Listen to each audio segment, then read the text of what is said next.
মুরগির 1 থেকে 30 দিন পর্যন্ত আপনি যে ওষুধগুলো প্রয়োগ করবেন, আপনি যে ভ্যাকসিনেশনগুলো করবেন, কোন বয়সে আপনার মুরগিকে কি খাবার দেবেন এবং কি 1 থেকে 30 দিন পর্যন্ত যে যত্নগুলো নিলে আপনার মুরগি টিকে যাবে, আপনার মুরগি মারা যাবে না, ভালো থাকবে। বন্ধুরা, প্রথম থেকে যদি আপনি যত্ন নিয়ে আপনার মুরগিকে সুন্দর মতো গড়ে তুলতে পারেন তাহলে আপনার মুরগির ভবিষ্যৎ সুন্দর হবে।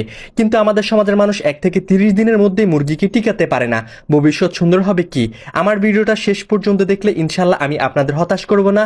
নিয়ম নির্দেশনা মানলে আপনাদের মুরগিকে টিকিয়ে নিতে পারবেন, একটা মুরগিও মারা যাবে না। গুরুত্বপূর্ণ ভিডিওটা না টেনে শেষ পর্যন্ত দেখুন, ইনশাল্লাহ উপকৃত হবেন। মুরগির বাচ্চার 1 থেকে 7 দিনকে আমরা বলে থাকি ব্রুডিং কাল। এই ব্রুডিং কাল মুরগির বাচ্চার সুস্থতার উপর কম বেশি হতে পারে। মুরগির বাচ্চার ব্রুডিং চলাকালীন প্রয়োজন সঠিক তাপ থাকতে হবে 32 থেকে 35 ডিগ্রি সেলসিয়াস। কম হলেও সমস্যা, বেশি হলেও সমস্যা। মুরগির বাচ্চার 1 থেকে 5 দিন পর্যন্ত যে ওষুধগুলো চলবে সেটা হচ্ছে লাইসোবিট আর সেফা-1। মুরগির বাচ্চাকে প্রথমে যে পানিটা দেবেন সেটাতে দেবেন লাইসোবিটের পানি, দুপুরে আর রাতে এই 2 বেলা দেবেন সেফা-1 এর পানি। লাইসোবিট ওষুধের কাজ হচ্ছে দুর্বল মুরগির বাচ্চাকে স্ট্রং করা, সেফা-1 ওষুধের কাজ হচ্ছে মুরগির বাচ্চার নাভি শুকানো, যেন নাভি ইনফেকশন না হয়। আর পানি খাওয়ার 5 থেকে 6 ঘন্টা পর আপনার মুরগির বাচ্চাকে খাবার দেবেন সোনালী স্টার্টার ফিড, যদি আপনি ডিমের জন্য করেন।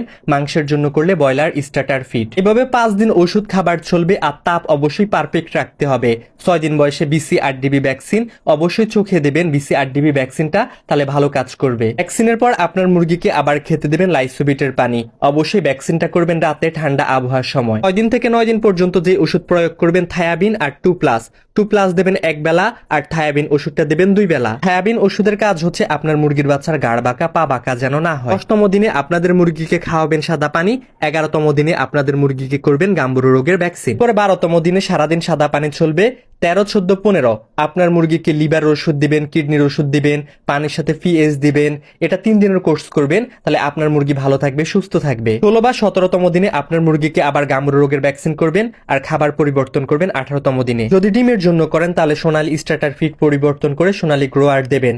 যদি মাংসের জন্য করেন তাহলে ব্রয়লার স্টার্টার ফিড পরিবর্তন করে ব্রয়লার গ্রোয়ার দেবেন। আর খাবার পরিবর্তন করার সময় এনজাইম এই ওষুধটা প্রয়োগ করবেন, তাহলে আপনার মুরগি ভালো থাকবে, সুস্থ থাকবে, খাবারের ফলে ক্ষতিকর প্রভাব পড়বে না। এনজাইম ওষুধটা 2 বেলা করে 3 দিন চালাবে। 21 বা 22তম দিনে আপনারা আবার রানীক্ষেত রোগের ভ্যাকসিন করবেন। ভ্যাকসিনের পর লাইসোবিট ওষুধটা প্রয়োগ করবেন। এরপরে 22, 23, 24 আপনার মুরগিকে সাদা পানি চালাবেন।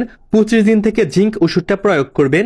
জিঙ্ক মুরগির জৈবন বৃদ্ধি করে, শরীরের হাড় শক্ত করে, শরীরে পশম গজায়। 3 থেকে 4 দিন পর্যন্ত 2 বেলা করে জিঙ্ক ওষুধটা দেবেন। এরপরে 30 দিন বয়সে আপনার মুরগিকে পাউলপক্স রোগের ভ্যাকসিন করবেন। মুরগি যদি সুস্থ থাকে এইভাবে প্রয়োগ করবেন, কিন্তু অসুস্থ হলে ওষুধের পরিবর্তন ঘটতে পারে।